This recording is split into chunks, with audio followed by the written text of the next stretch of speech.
Assalamualaikum warahmatullahi wabarakatuh. Selamat sore, Pak. Salam. Bagaimana kabarnya, Pak? Baik, gimana nih adik-adik tadi sampai sini? Iya, Jauh perjalanan? deket sih, Pak, tapi Sini memang kita ada sini. kendala sedikit aja, Pak. Semoga kesehatan Bapak dan keluarga selalu terjaga, amin. Kami mahasiswa Universitas Pertiwi jurusan D4 UNAIS semester 3. Nama saya Nurul Hidayah. Dan ada kerabat saya yaitu Windiansyah dan Nurhayati Mahmud.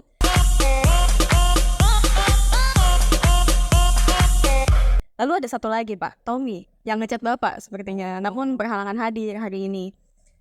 Jadi tujuan kami di sini, Pak, yaitu untuk melakukan wawancara tentang keprotokolan kepada seseorang yang berprofesi sebagai protokoler di instansi tertentu untuk memenuhi tugas ujian akhir kami pada mata kuliah etika dan protokoler. Boleh Bapak perkenalan diri terlebih dahulu? Boleh, ya perkenalkan nama saya Mahtu Basuki. Saya sekolah di Institut Pemerintahan Dalam Negeri, kemudian lulus tahun 2017. Sebelumnya bekerja setelah lulus di pemerintah Provinsi Jawa Tengah, kemudian baru ditempatkan di Kementerian Dalam Negeri. Terus kemudian saya berdinas menjadi sekretaris pribadi almarhum Bapak Menteri Dalam Negeri almarhum Cahyokumolo, kemudian saat ini menjadi sekretaris pribadi dari Menteri Dalam Negeri Bapak Muhammad Tito Karnavian. Terus kemudian tahun 2023 bulan November saya kebetulan menjadi kepala sub hubungan antar lembaga di keprotokolan. Itu mungkin perkenalannya. Ya, cukup banget. Terima kasih Bapak. Pertama-tama saya juga kami mengucapkan terima kasih kepada Bapak Maktub yang telah memberikan kesempatan kami untuk mewawancarai Bapak. Kami sangat merasa bersyukur dan merasa terhormat. Saya akan mengajukan beberapa pertanyaan, Pak. Mohon berkenan untuk memberikan informasi terhadap pertanyaan tersebut karena menurut kami Bapak adalah narasumber yang paling tepat untuk tugas kami. Masuk ke pertanyaan yang pertama, yaitu apa sih protokol menurut Bapak? Kalau ke protokol itu sendiri sebenarnya itu kan bukan ilmu pasti, namun ilmu tersebut diatur dalam regulasi. Jadi tata aturan tersebut diatur secara resmi menurut undang-undang. Itu Undang-Undang Nomor 9 Tahun 2010 terkait keprotokolan. Itu jelas di mana keprotokolan adalah tata acara resmi atau kenegaraan yang berkaitan dengan tata tempat, tata upacara, dan tata penghormatan. Jadi walaupun bukan ilmu pasti, tapi diatur dalam regulasi. Sehingga apapun ketetapannya dalam melaksanakan dinas keprotokolan wajib berpedoman dalam regulasi. Lalu apa alasan Bapak memilih menjadi seorang petugas protokol? Karena kami bertugas atau berdinas sebagai pegawai negeri sipil, sehingga pada dasarnya penempatan atau penugasan dinas kita adalah top down. Top down itu dari pimpinan ke bawah. Jadi kita sebagai seorang aparatur sipil negara, walaupun kita punya spesialisasi di bidang tertentu sesuai dengan jurusan keilmuan waktu kita menempuh pendidikan, namun dalam prinsipnya ketika kita bekerja di PNS, sifatnya kita ini wajib mengikuti apa menjadi arahan pimpinan ataupun kebijakan pimpinan. Kebijakan pimpinan kebetulan saya di tempat protokol. Oh iya. Jadi kalau tanya kenapa di protokol, ya karena ditempatkan di situ. Sebelumnya saya berkaitan dengan tata usaha administrasi di Menteri Dalam Negeri. Kemudian karena saya mendapatkan promosi, kebetulan dari pimpinan memberikan kepercayaan di protokol, ya saya menjalankan tugas ini. Selamat Pak atas promosinya. Terima kasih. Tapi pada intinya kalau adik-adik berkenan mau ke protokol, harus punya punya keinginan terlebih dahulu untuk protokol pada dasarnya adalah berkeinginan terlebih dahulu baru bisa mempelajari literasi yang di dalamnya. Lalu apakah ilmu keprotokolan menjadi pengaruh kepada keseharian Bapak? Ilmu keprotokolan berpengaruh tidak, karena keprotokolan itu sendiri kan tidak jauh ataupun sangat lekat kaitannya dengan etika kepribadian. Karena protokol adalah garis terdepan dari suatu acara, garis terdepan dari suatu tata langkah, kemudian gerak-gerik dari pimpinan. Maka dari itu protokol wajib memberikan yang terbaik.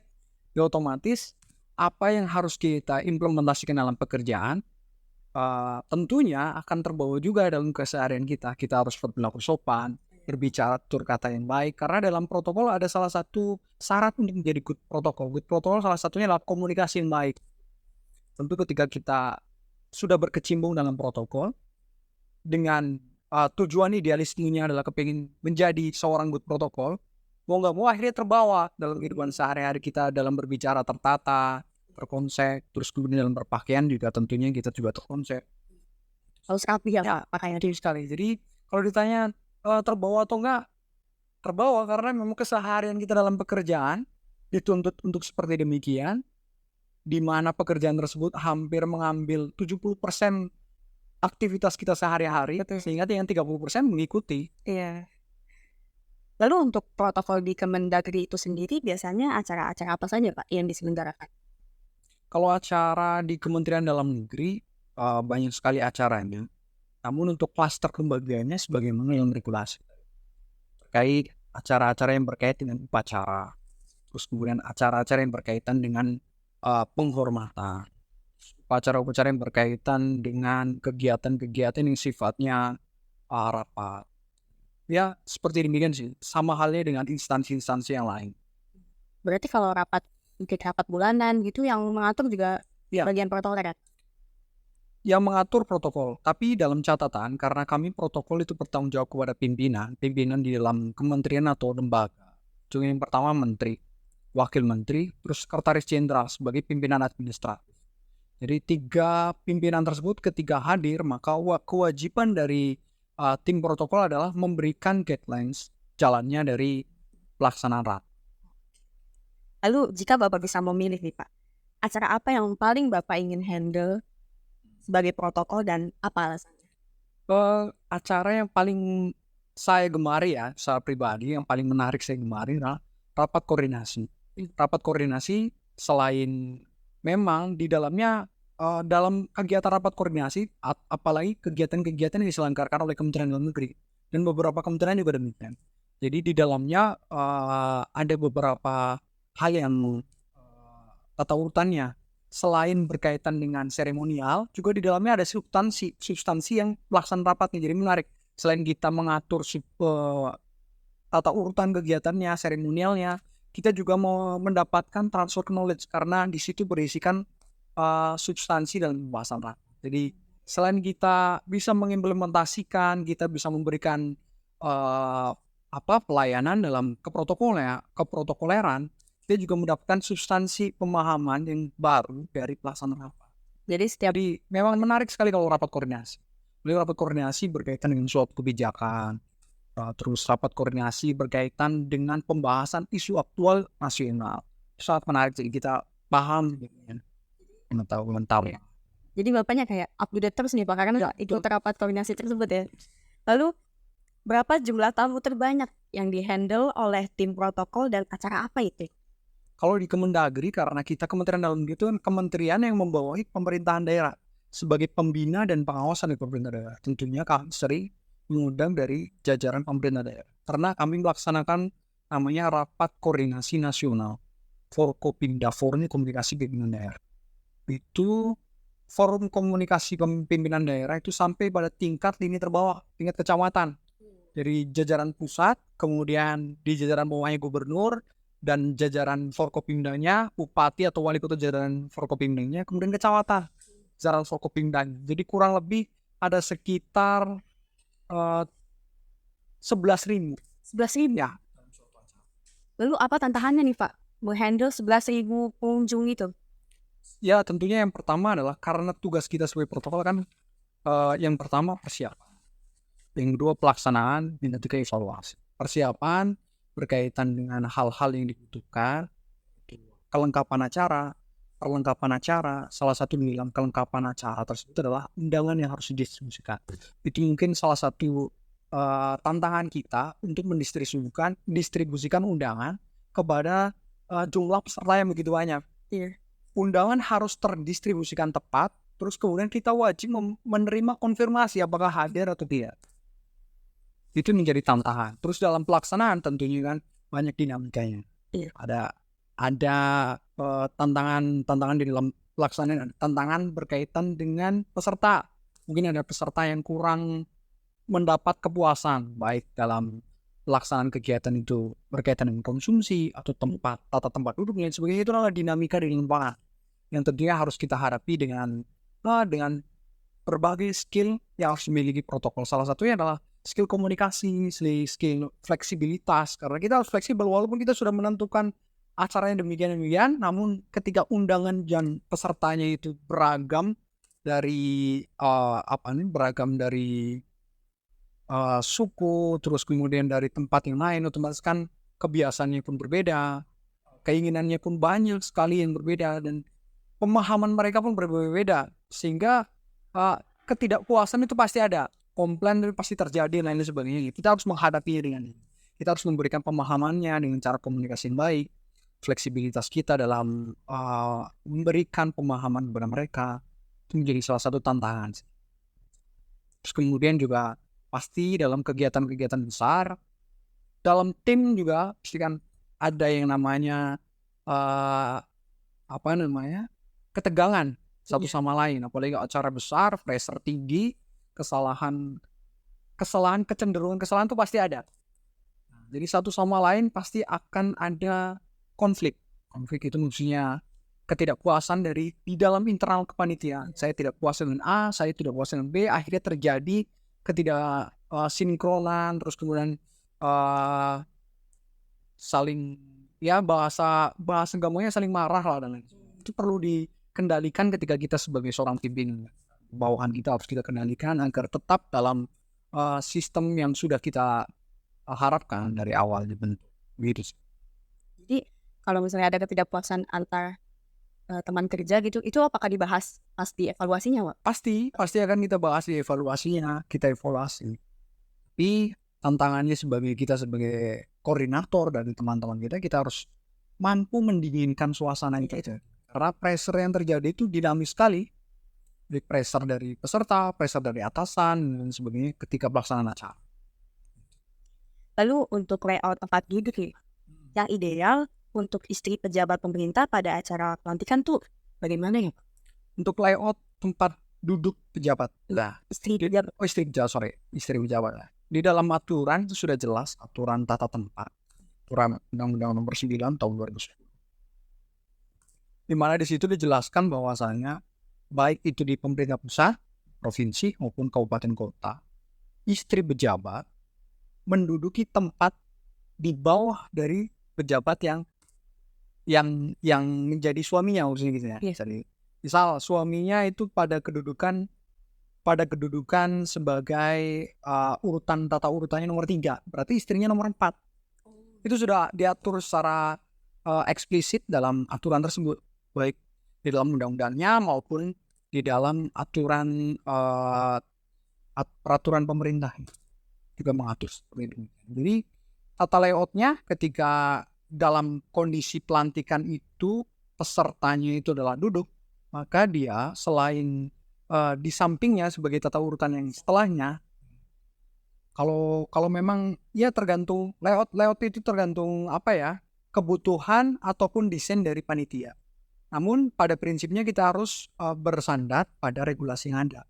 Jadi satu tingkat di bawah pejabat yang bersangkutan. Lalu untuk desainnya itu yang mengatur tadi Bapak bilang panitia ya, Pak? Ya. Berarti terlepas dari protokol itu ya, Pak? Ya. Untuk aturan dari tempat pelaksanaan pelantikan itu tidak diatur secara eksplisit. Desainnya itu harus bagaimana, harus sebelah kanan, sebelah kiri, itu tidak ada. Jadi ketika tidak diatur dalam suatu regulasi, maka dalam keprotokolan kita bisa mengambil landasan, yaitu salah satu landasan keindahan. Jadi kira-kira indah atau tidak dalam penataannya, tapi selama tidak diatur dalam aturan yang tertulis. Tapi kalau diatur dalam aturan tertulis, kita harus berpedoman dalam hal tersebut.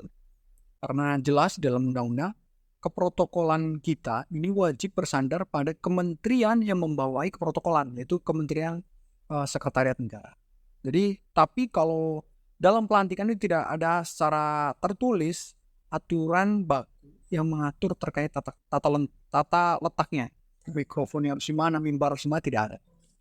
Jadi bagaimana keindahannya, terus kemudian kepatutannya, asas kepatutan, itu semuanya dari bagian-bagian di luar dari aturan regulasi. Lalu selanjutnya Pak, bagaimana petugas protokol menghadapi tamu penting yang telat? Tindakan apa yang diambil oleh seorang petugas protokol saat hal tersebut terjadi? Jadi kan acara itu ada acara yang tertutup maupun acara yang terbuka. Ketika kita menghadapi pejabat yang terlambat dalam acara yang tertutup, maka kita harus paham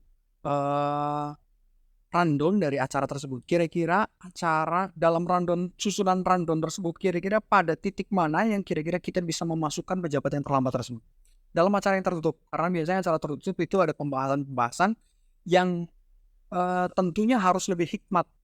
Ketika ada gangguan pejabat yang masuk ataupun item dalam kegiatan yang terlambat akan mengganggu konsentrasi dari pelaksanaan kegiatan yang tertutup. Jadi kita harus tahu rundownnya. Kira-kira dari urutan tersebut ada celah yang memungkinkan tidak membuyarkan fokus baru kita masuk. Kalau dalam acara yang terbuka tidak masalah kita masukkan saja. Lalu bagaimana manajemen protokoler dapat digunakan untuk menciptakan suasana yang tertib, aman, dan nyaman dalam suatu acara dan juga bisa meningkatkan citra protokol dari Kemendagri? Pada intinya apa yang tadi disampaikan, Mbak, ya, itu semuanya adalah hikmah, kan? Tertib ini udah kita simpelkan adalah hikmah. Tapi itulah tujuan dari keprotokolan. Jadi protokol ada memang tujuannya untuk hikmat. Jadi protokol ada ini tujuannya untuk dengan adanya pengaturan dalam suatu kegiatan, yaitu adalah keprotokolan, maka tujuan utamanya adalah kehikmatan. Tadi yang teratur ini sebagainya itu adalah bagian dari tujuan keprotokolan. Tentunya untuk mencapai kehikmatan tersebut kita harus tahu item-item dari protokol itu sendiri, tata tempat, tata penghormatan, tata upacara. Jadi petugas protokol wajib tahu itu semuanya. Untuk hikmat, maka tentu kita harus memahami tata letak pejabat tersebut, urutannya bagaimana, aturannya gimana. Nanti akhirnya bisa hikmat. Terus kemudian tata upacaranya. Tata upacaranya kan berkaitan dengan seremonialnya, urutannya dan lain-lain sebagainya. Kita harus tahu urutannya gimana. Sehingga ketika sudah tersusun urutannya, kemudian dilaksanakan urutan tersebut, maka akan tercapailah hikmatnya. Terus tata penghormatannya harus terlaksana juga di situ dalam pelaksanaan kegiatan tersebut.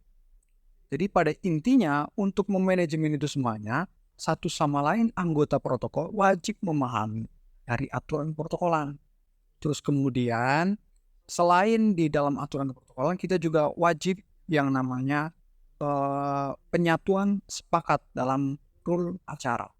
Jadi acaranya mau dibawa bagaimana, wajib sepakat seluruh pemangku dalam melaksanakan kegiatan. Atau bahasa yang sering kita lakukan adalah kita harus briefing, satu pemikiran, satu pemahaman. Manajemennya gitu. Baik, Pak. Sekarang lanjut ke pertanyaan terkait MC atau Mr. Running Moment. Menurut Bapak, apa saja kompetensi yang dibutuhkan untuk menjadi MC yang profesional? Oke, sebelum saya menjawab, sebelumnya saya sampaikan terlebih dahulu.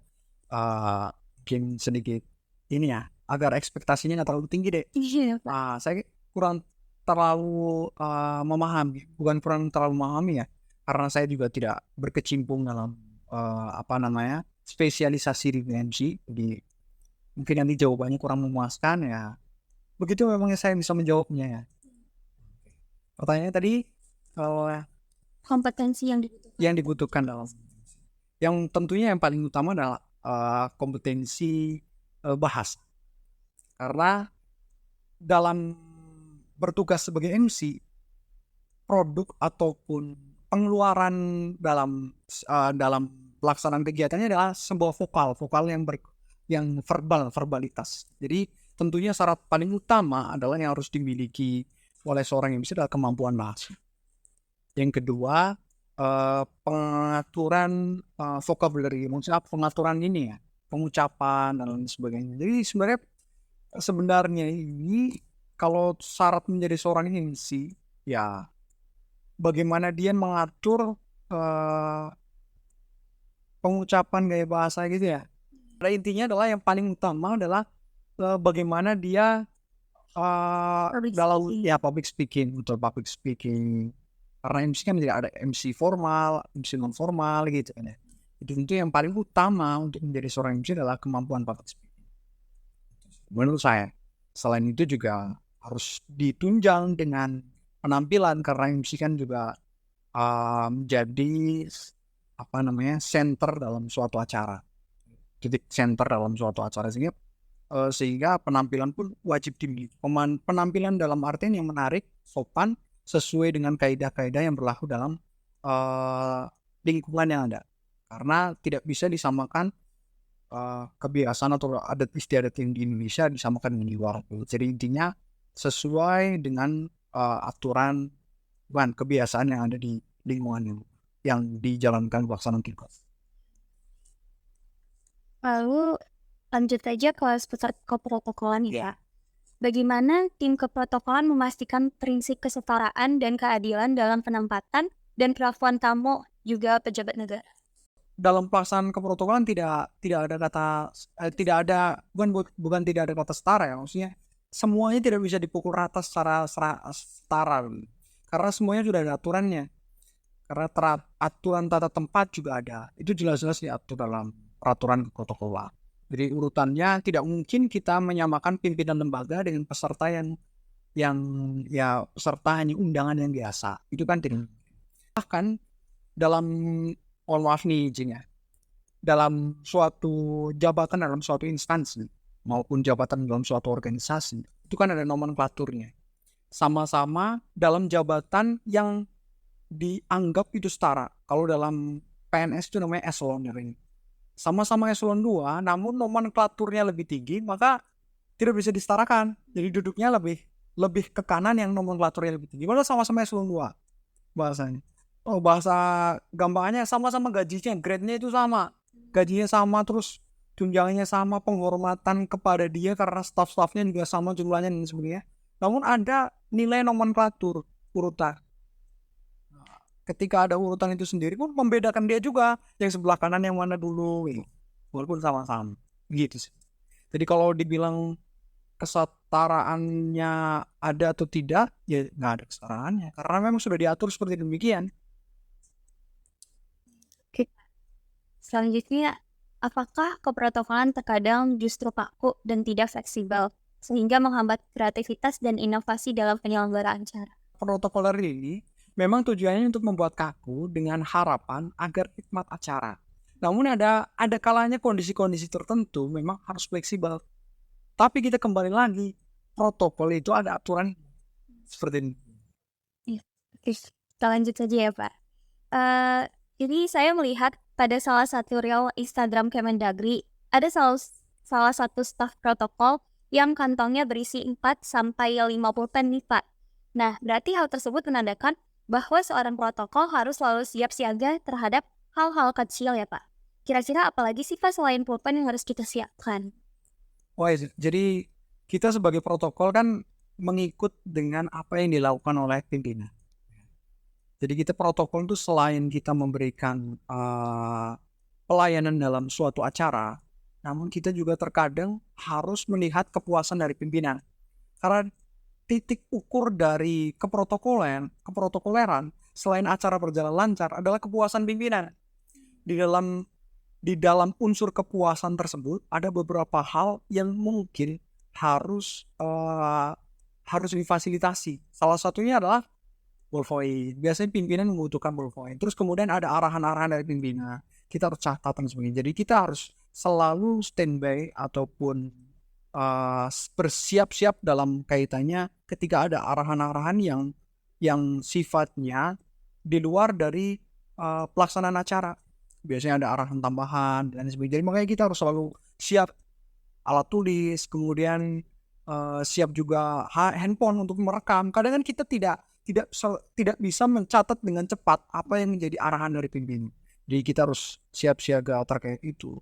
Gitu sih. Jadi selain ballpoint ya tentunya ada buku catatan. Karena alat tulis kan ada yang buat nulis, ada yang buat nyata. Jadi buku catatan. Jadi Di dalam saku biasanya teman-teman, saya tadi kan bawa ya itu ya, invoice, terus buku, karena kita harus mencari. Gitu sih. Sebutkan satu saja kejadian yang membuat Bapak bangga menjadi protokol. Jadi yang jadi bangga. Mungkin narasumber ya. Narasumber ke protokol itu menjadi kebanggaan ya. Jadi ketika kita dipanggil oleh pemerintah daerah untuk memberikan narasumber, apalagi yang hadir itu bisa dikatakan jumlah yang besar, 200 orang atau sampai 1.000 orang, pernah juga kita memberikan narasumber 1.000 orang. Itu suatu kebanggaan yang ya harus dibanggakan menjadi seorang protokol. Kita bisa selain berbagi ilmu kepada orang lain, kita juga ya di situ unjuk kebolehan lah bahasanya kebolehan kepada peserta dari kegiatan fintech maupun rakor koordinasi berkaitan protokol. Kita berbagi ilmu di kawasan. Satu kebanggaannya adalah itu, menjadi narasumber dalam acara keprotokolan daerah. Dan kebetulan Kemendagri kan pembina pemerintahan daerah, jadi mau nggak mau daerah harus berpedoman pada kita. Nah, untuk berpedoman pada kita kan harus tahu apa sih yang dilakukan oleh kita di Kemendagri, yang harus dilakukan oleh pemerintah daerah, ya dengan cara bagaimana memanggil kita untuk memberikan masukan ataupun arahan berkaitan dengan protokol. Itu sih. Oke, Mas, ini pertanyaan terakhir nih Pak. Apa sih tips dapat Bapak berikan kepada teman-teman yang ingin menjadi seorang petugas protokol? Tipsnya, Iya. sebenarnya PowerPoint saya banyak ya. PowerPoint saya ini lengkap sekali. Semua pertanyaan itu ada semuanya. Cuman karena kebetulan saya udah lama nggak jadi narasumber ya, saya sedikit lupa-lupainnya. Tapi untuk tips-tipsnya untuk menjadi good protokol tentunya kita harus memahami terkait regulasi yang ada. Regulasi aturan keprotokolan wajib dipahami. Bukan dihafal, tapi dipahami. Jadi ketika ada yang bertanya ini terkait tata tempat, kita tahu, oh ada aturannya kok di tata tempat. Tidak perlu hafal, kita tinggal buka aja, oh ini aturannya ini. Jadi kita harus seperti ini. Jadi harus memahami regulasi terkait keprotokolan. Yang kedua tentunya adalah kita harus memiliki cara berkomunikasi yang baik. Karena kita berkaitan dan berhubungan dengan orang, baik orang yang kita kenal maupun yang akan kita kenal maupun yang kita coba kenal. Itu kan semuanya harus punya strategi agar kita bisa menjalin koordinasi dengan baik. Harusnya itu bagaimana, dan semuanya. Jadi cara berkomunikasi yang baik, cara berhubungan dengan orang yang baik harus fleksibel. Gitu sih. Selesai wawancara ini, terima kasih kepada Bapak Mahfud atas waktunya. Memohon maaf apabila ada kesalahan. Makasih ya. Assalamualaikum warahmatullahi wabarakatuh.